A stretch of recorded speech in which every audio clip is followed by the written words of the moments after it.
Alors, mes chers élèves, heureux de vous retrouver. Alors, aujourd'hui, je vous propose une nouvelle leçon de grammaire intitulée La proposition subordonnée complétive. Alors, cette leçon est destinée pour les élèves de deuxième année du cycle collégial et son objectif, c'est identifier la fonction de la complétive et savoir l'employer correctement.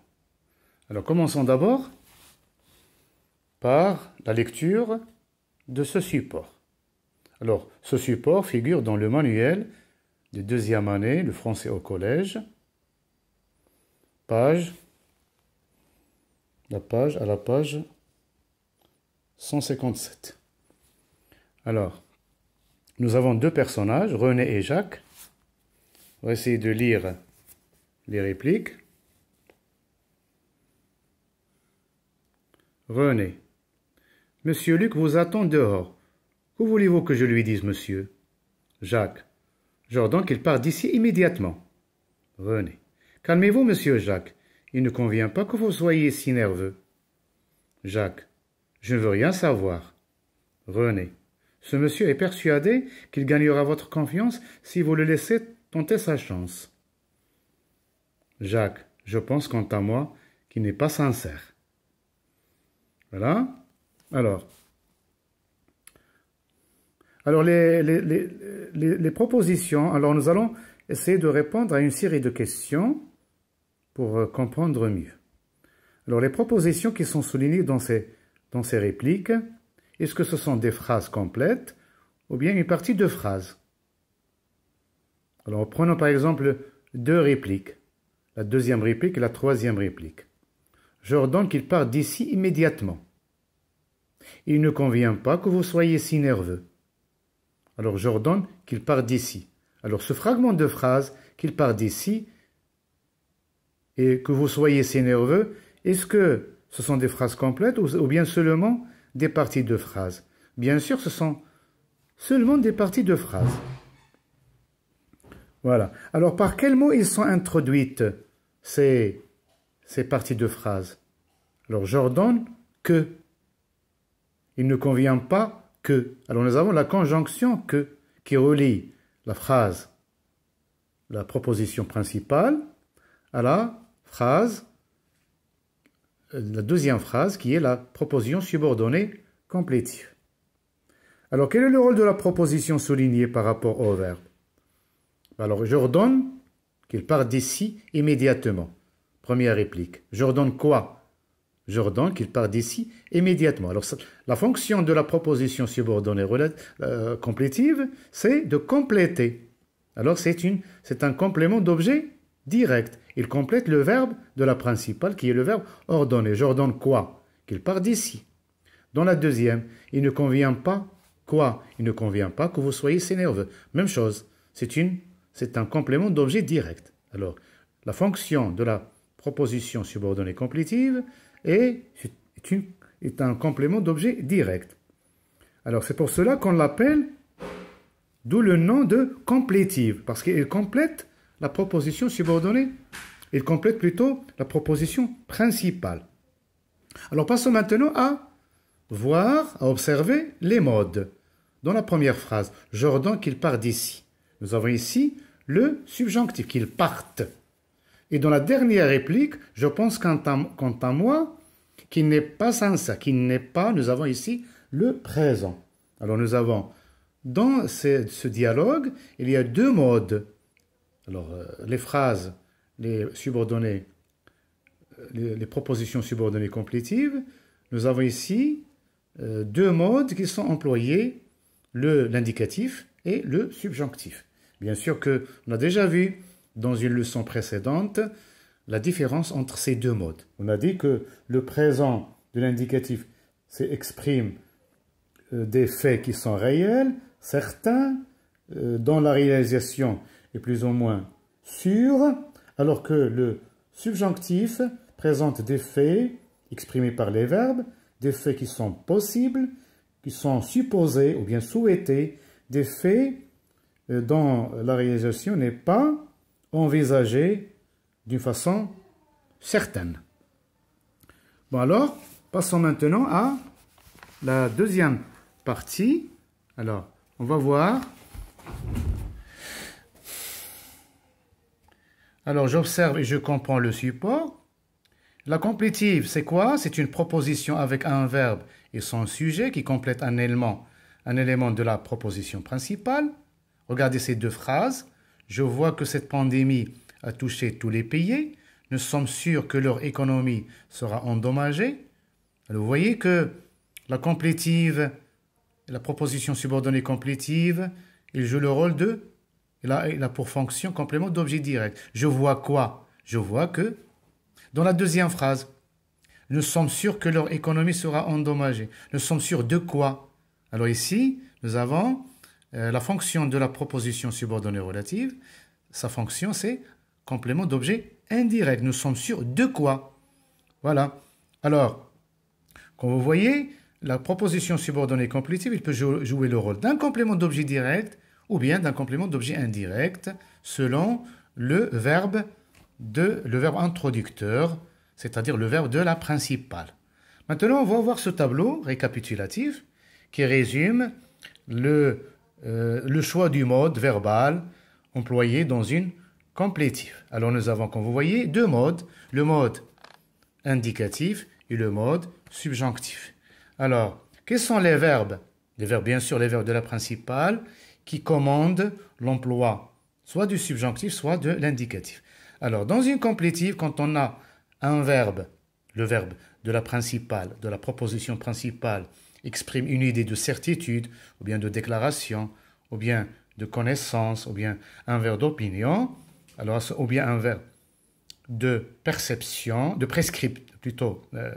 Bon, alors seulement les verbes que vous voyez dans le tableau. Alors, ces verbes expriment.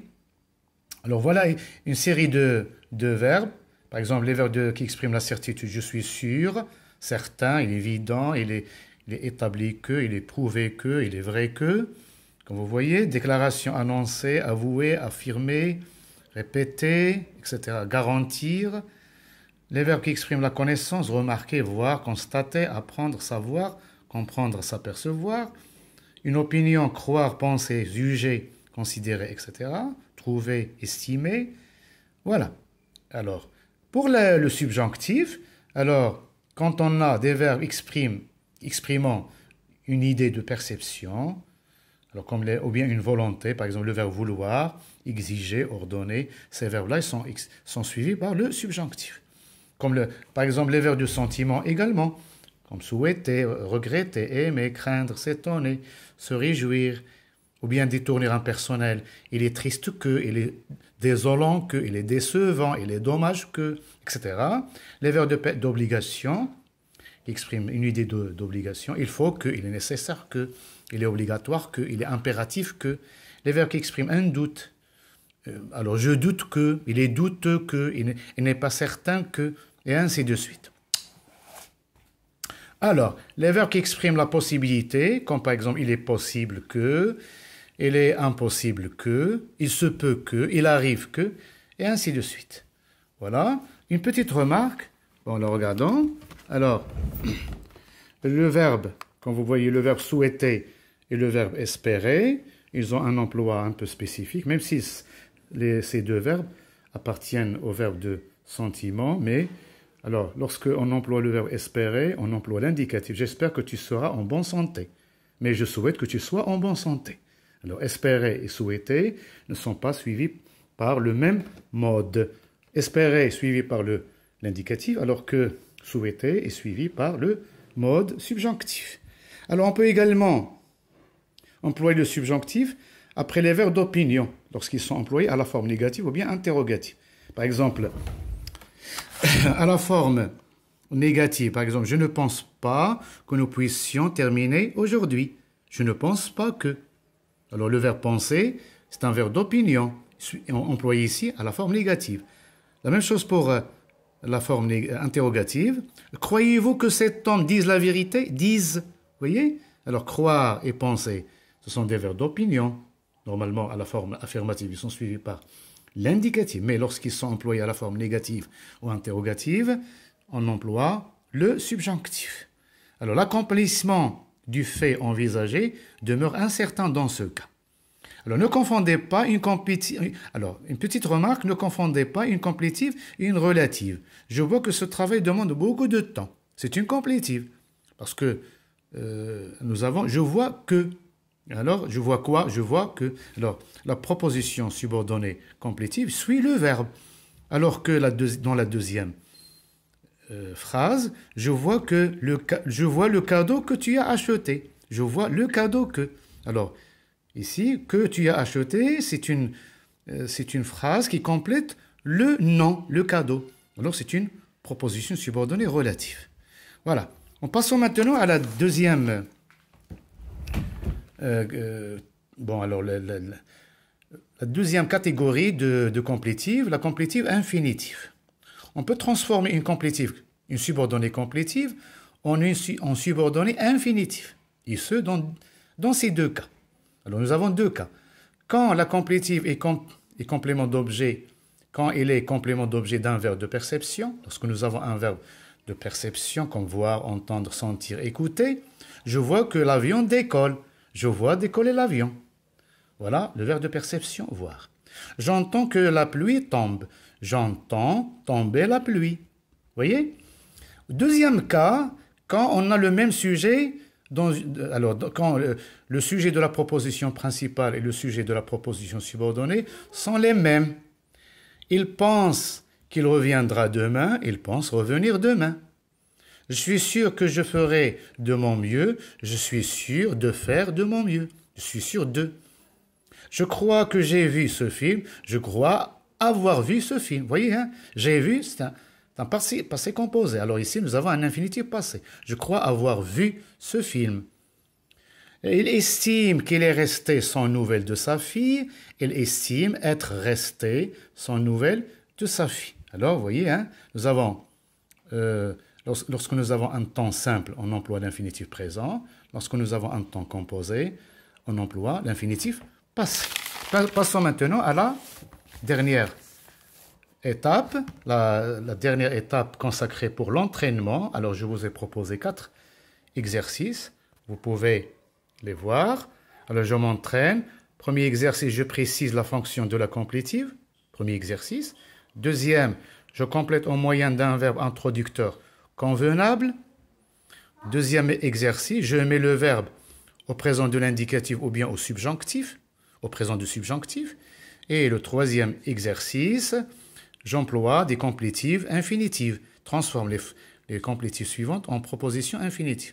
Je vois que les gens passent, je vois passer les gens, comme exemple. J'entends que les oiseaux chantent, j'entends, etc. Il est sûr qu'il a fermé la porte du garage, et vous terminez.